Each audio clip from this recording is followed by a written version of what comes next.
It's Nolan. What's going on, beautiful people? Welcome back to another edition of the Pen Game Elite Podcast. Today, we're going to be talking about the producer, Bangladesh, and his issues with Kelis, okay? Now, Bangladesh is a producer that's been around for a very long time. Most people probably know him for the Amili beat and some other big hits, but that's the one that really cemented him as a superstar, super producer, right? One of the songs that a lot of us probably did not know he produced is Bossy by Kelis. Huge record, one of her biggest hit records that was put out in the early 2000s. The song still gets played these days. It gets played in club mixes. It gets played by DJs, played in movies, TV commercials, everything, right? Well, Bangladesh was recently on the Bagfuel podcast with Esso and Heineken, and he talked about how he had to force Kelis to finally sign off on their split sheet for him to receive royalties off of Bossy. It took 17 years for her to finally sign off on this. So today we're going to get into some of the nuts and bolts about how artists, producers, etc. get paid off of music, especially when it comes to publishing. First thing I'm going to do is play a clip from Bangladesh on the Bagfuel podcast where he actually talks about his experience working with Kelis, trying to understand why this happened and how he was able to actually force her hand so that he can finally get paid. Kelis never signed off on the split sheet. That was 06, and then she just signed off on it in today's time. So being that she didn't sign off on Bossy and all those commercials was used, so you're about to get the money from all the shit that was ever used. Everything. This is difficult. I don't know, like it's personal, but you take it that way. Don't a lot of people that quarterback it feel like that they deserve they do. entitlements because listen, I hear this writer on this beat. Oh, that's cool. She really asking me to come off the team. You know what I'm saying? So that was the discrepancy. So for a long time, I've been clearing sinks, just clearing them, right? So my administrator was like, don't clear it. The one sink, she was like, don't clear it.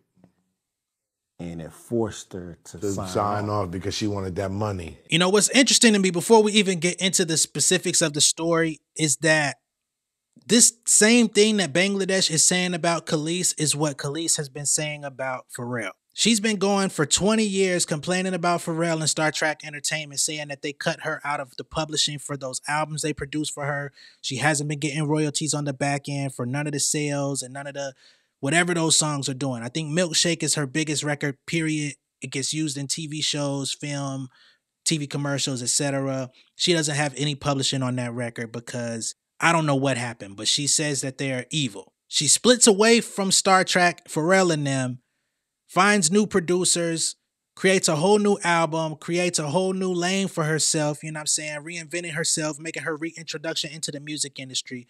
She finds Bangladesh, makes another hit record with Bossy, but then she turns around and takes his royalties away from him. Now, I actually watched this whole segment on YouTube. I only played you a minute clip, but he goes into further detail to say he met Kelis, I guess, a little bit after that whole Star Trek situation folded with her. He said everything was good when they first met.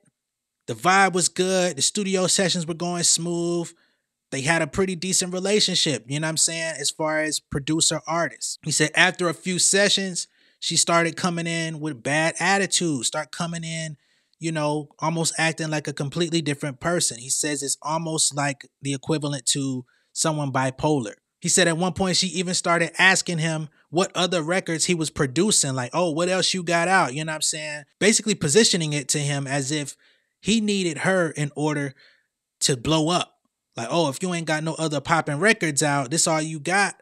Shoot, if I don't put this out, what you gonna do? I don't know. I wasn't in the studio. All I can say is that's what he said on the pod. So then you come down to the business side because all that's hearsay. We can't confirm that. But what we do know is that with every song that you make in the studio, especially major songs, a lot of times the ball gets dropped on the business. For every song, you gotta credit everybody that contributed. So that means you got writers. Kelis didn't write Bossy. He said there was probably 3-4 writers that actually made the lyrics, the harmony, the vocal production. Not to mention, he was a writer on the song for producing it. Every producer is a writer when it comes to the formal registration process. Not only that, but there was a Too Short feature on the record. Too Short did his part on the feature, and all he wanted was 10%. However, when it came down to figuring out, all right, Too Short wants 10% on the 100% scale. Think of it as a pie. Too Short wants 10%.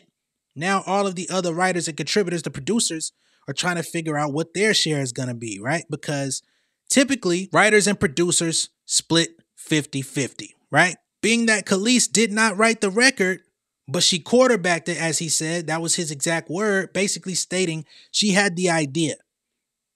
So she goes to the producer, which is him. She goes to the writers, gives them the idea, conveys the feeling she's going for, what she has in her mind. They translate that into lyrics. For doing that, he says Kelis then wanted to take half of the writer's share, even though she didn't actually write the song, right? Because she gave the ideas.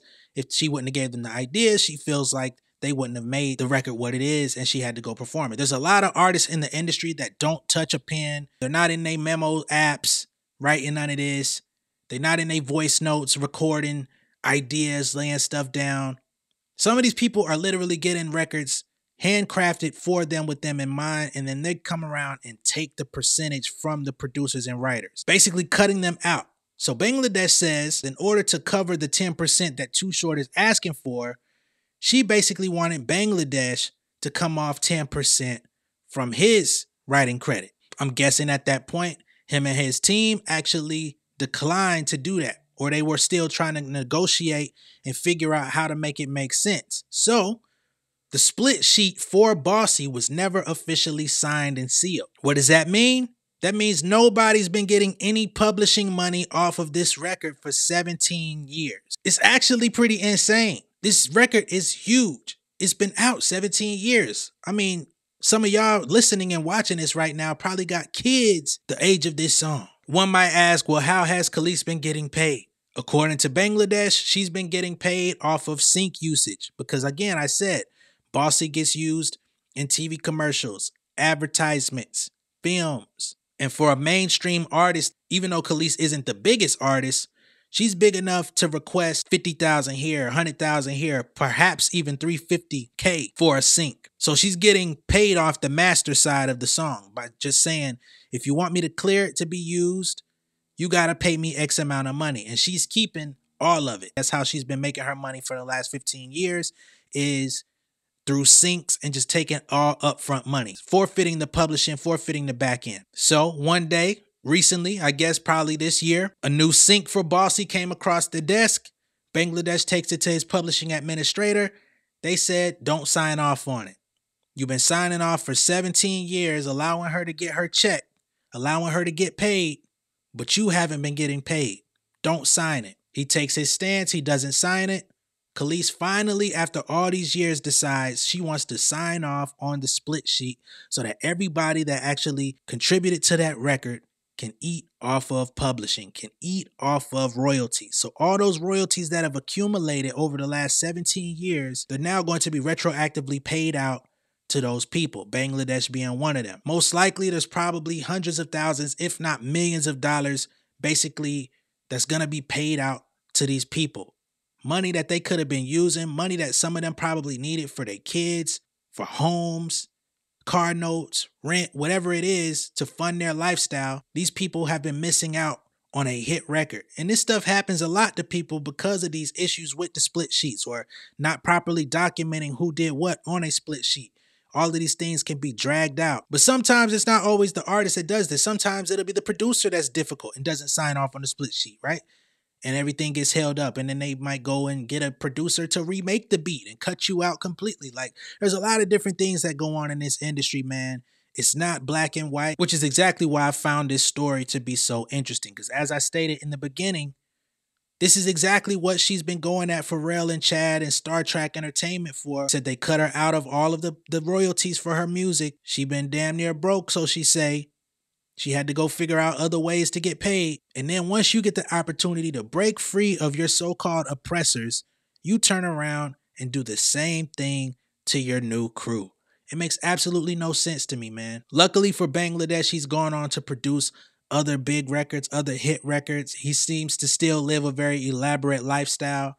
He's got a new record with Wayne and 2 Chainz, so the money is still coming in. Just imagine what he probably could have done at the time, at the height of that record being on the radio and moving around everywhere, what he probably could have did. Just another prime example of record industry rule 4080. But it ain't always the companies. Let me know what y'all think of this down below in the comments. Be sure to like and share this video. If this is your first time seeing me on YouTube, go ahead and subscribe to the channel. If you're listening on any podcast platform, go ahead and subscribe to the Pen Game Elite podcast. Get all updates, all new episodes. I will catch y'all on the next one, all right? Much love and respect. Stay safe out there. Peace. King of my city and cul-de-sac. Coming out swinging like soldier rags. Leading my people like quarterback. But I study this shit, I'm an almanac. Had to get up and grind. Knowledge is booming, I'm here to apply. Came with the chip and the dip, it just single the mind. We finna do more than survive. I need my check. Spinning the block for the Gouda. We hitting the jeweler to flood out the net. We don't do beef for computers, I'm straight out the sewer. We come when you rest. Niggas be looking perplexed, so keeping my foot on their neck. No map, I trust my gut for the quest. With drama, I'm fully abreast. I was ready for years and they died of me. All of a sudden they tell me they proud of me. I been dropping these haters like calories. Cross them out, I came back with some boundaries. Stand for my honor, but too raw, no corner. Packing the stick with a drummer. Wanna catch my bad, won't fumble. I done came too far to be humble.